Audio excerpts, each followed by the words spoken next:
I don't think it's actually possible to do movie stuff this week without talking Spider-Man. I think we actually like. I mean, Spider-Man is Spider-Man. Given that it's like coming out like right now, like right now at this moment. This week it's coming out, and it's like the hype is actually kind of beyond real when you really think about it. Like I almost think some of this hype is like manufactured in a way. I mean, it is in a lot of ways because I'm experiencing the hype by looking at these articles that are on every single one of these sites, and because when I wake up, I go through like 5 to 10 different sites looking for things to talk about that flush out with like what I'm seeing on my social media, which is like how I gauge whether it's, is this actual real, really interesting to talk about, or is it just kind of manufactured by these websites?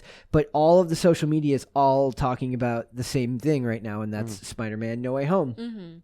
And basically, I pulled up 2 things here because we've got reviews coming in for the movie.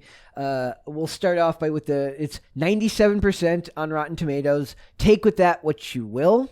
Does that mean that the movie is fantastic? No, because they're critic reviews, and as we know, shills are going to shill, and especially Disney, who is known to be very, very temperamental with, oh, you didn't like our movie?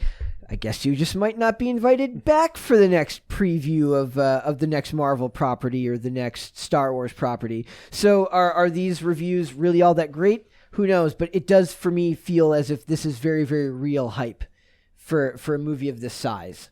So it says Spider-Man No Way Home reviews are here. Check out what the critics are saying about the Marvel blockbuster. And this is just kind of an overview of what they're talking about here. It says the highly anticipated Spider-Man No Way Home hits theaters this week, and fans will finally get to see the effects of the multiverse on Tom Holland's Spider-Man. Anticipation has reached a fever pitch as fans are bursting with questions. Will we see the Sinister Six assemble in the MCU?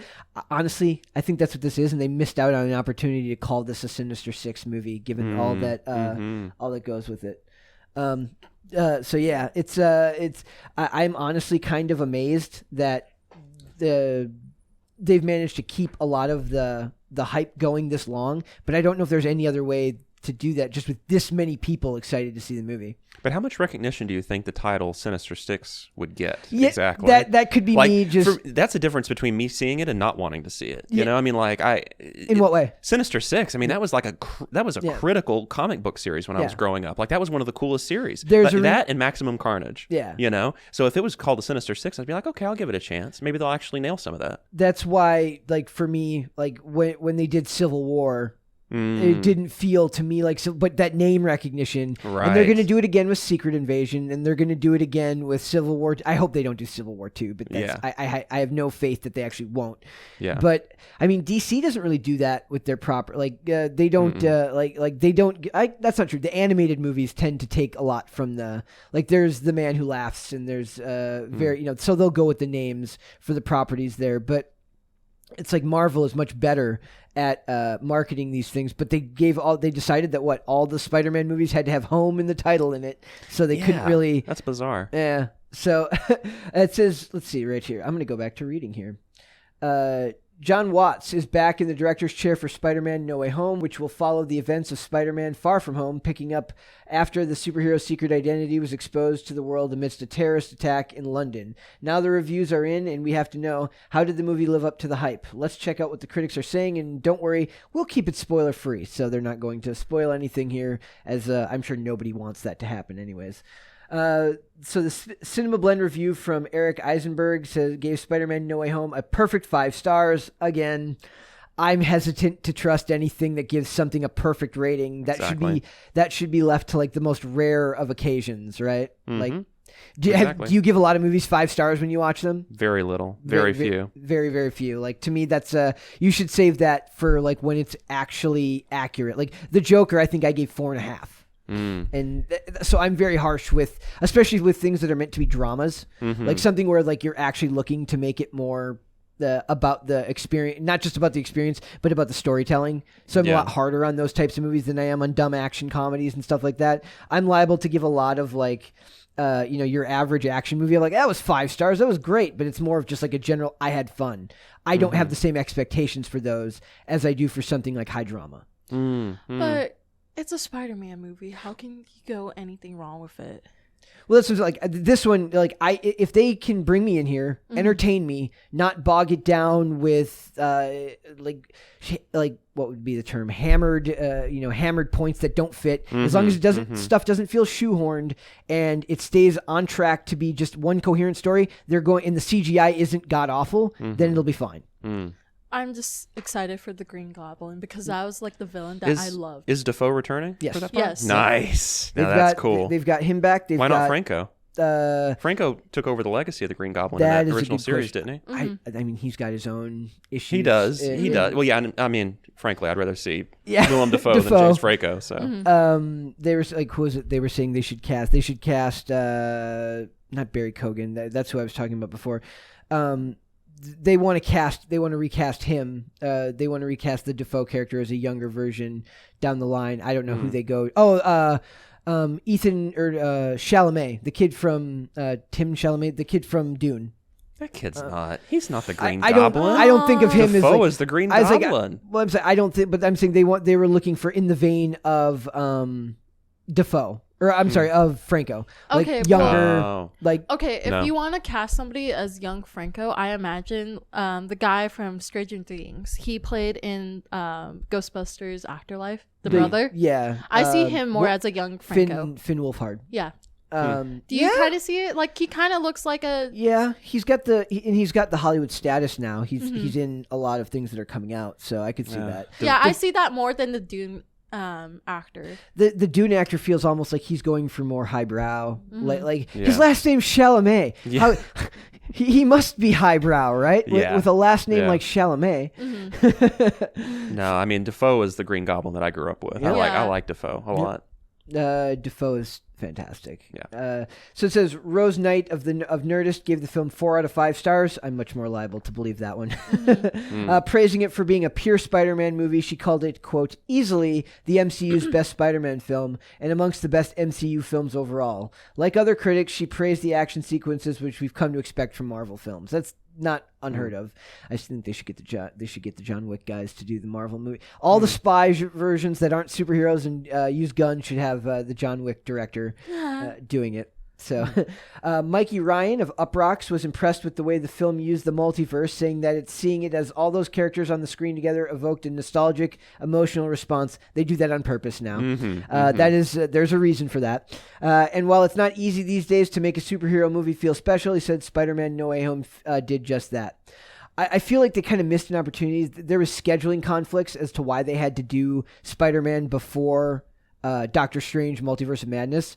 It feels like it would have made more sense to do Doctor Strange in the Multiverse of Madness first, because that would have fleshed out the multiverse rather than having to kind of fit it in here and then explain it on the fly. So it would have made more sense to have the multiverse be a more established theme or character, if you will, within the show, and then get to Spider-Man and have it kind of work out that way, that we have all these things coming together through the multiverse to give Peter Parker problems. That's true. I don't know. See, so they only really gave 2 reviews here, but then the review from Cinema Blend here is more in depth.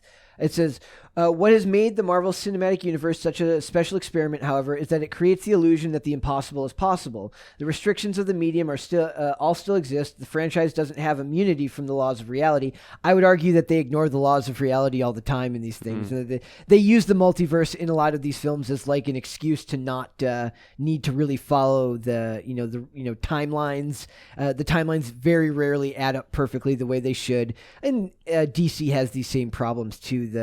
You expect it, but you have to go in and forgive it. You have to give leeway when you're watching these things. It's not reality. It's not expected to be reality. It's one of the reasons I find that I have such a hard time with the tone of Marvel, is that it feels very paint by numbers, and every film feels not the same, but they have this backdrop that feels the same to me. So I don't want Captain America Civil War or Captain America The Winter Soldier, which is personally my favorite Marvel movie. I don't want that to feel anything like a Spider-Man or a Doctor Strange movie. I think they should have completely different tones altogether.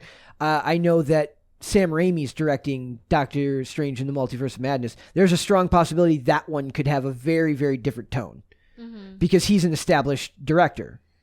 I can't imagine that they're actually going to let somebody with a directorial sensibility helm one of these movies. That's really surprising. He'll be fired. They pick smaller name directors because they can control the output. Exactly. They don't have the gravitas yet to be able to say, this is what I want. This is what I want to make. You pick a director who's got 2 art house projects under their belt, and then you hand him a $350 million project. You don't do that expecting them to actually run it. You do it because you have a formula now that runs itself, basically. Marvel movies Kevin Feige makes Marvel movies, not the directors. Mm-hmm. Right. Well, wasn't that a lesson that they learned in one of the Star Wars movies where they fired the 2 guys that wanted to do improv and they brought in a hack craftsman like Ron Howard, and they were just like, you can bring it in budget on time, right? Okay, good. Yep. And then Kathleen Kennedy has had the same problems firing, directors on all of the Star Wars projects they've done. I know the Solo went through 2 directors at least.